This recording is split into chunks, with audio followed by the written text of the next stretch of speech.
കിയോറ. നമുക്കൊരു evening mini vlog ആയാലോ? മിക്കവാറും മലയാളി ചെക്കന്മാരോട് ഏറ്റവും ഇഷ്ടപ്പെട്ട ഫുഡ് എന്താണെന്ന് ചോദിച്ചാൽ അപ്പം പറയൂലേ, പൊറോട്ടയും ബീഫും. ബട്ട് എൻ്റെ കെട്ടിയവൻ പറയും chilli chicken and fried rice. എന്നാൽ പിന്നെ അത് തന്നെ ഉണ്ടാക്കി കളയാമെന്ന് വിചാരിച്ചു. കൊതിമൂത്ത് ഫ്രിഡ്ജ് തുറന്നപ്പോൾ കണ്ടതോ കുറച്ച് ചിക്കൻ നിബിൾസ് മാത്രം. നിബിൾസ് എങ്കിൽ നിബിൾസ്, വല്ലാണ്ട് കളിച്ചാൽ ചിക്കൻ്റെ കാല് വെച്ച് വരെ ഞാൻ ചില്ലി ചിക്കൻ ഉണ്ടാക്കി കളയും പറഞ്ഞേക്കാം. ചില്ലി ചിക്കൻ ഉണ്ടാക്കാൻ പിന്നെ ഞാൻ പഠിപ്പിക്കണ്ടല്ലോ. ആവശ്യമുള്ളവർ നമ്മുടെ സ്വന്തം ഷാൻ ചേട്ടനെ പോയി നോക്കിക്കോളൂ യൂട്യൂബിൽ. നമ്മൾ എങ്ങനെയൊക്കെ ചില്ലി ചിക്കൻ വെച്ചാലും ഈ ചൈനീസ് റെസ്റ്റോറൻറ്റ്സ് കിട്ടുന്ന അത്രയൊരു ടേസ്റ്റ് ഒരിക്കലും വരില്ല അല്ലേ?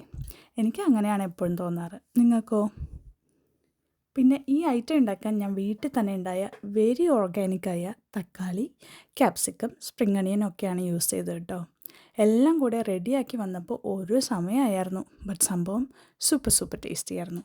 ബോൺലെസ് ചിക്കനേക്കാളും ബോണുള്ള ചിക്കൻ വെച്ച് ഉണ്ടാക്കുമ്പോൾ ടേസ്റ്റ് കുറച്ച് കൂടിയ പോലെ എനിക്ക് തോന്നി. ഇനി ഈ കഷ്ടപ്പെട്ടുണ്ടാക്കിയ ഐറ്റം കഴിക്കണോടെ കാണണ്ടേ?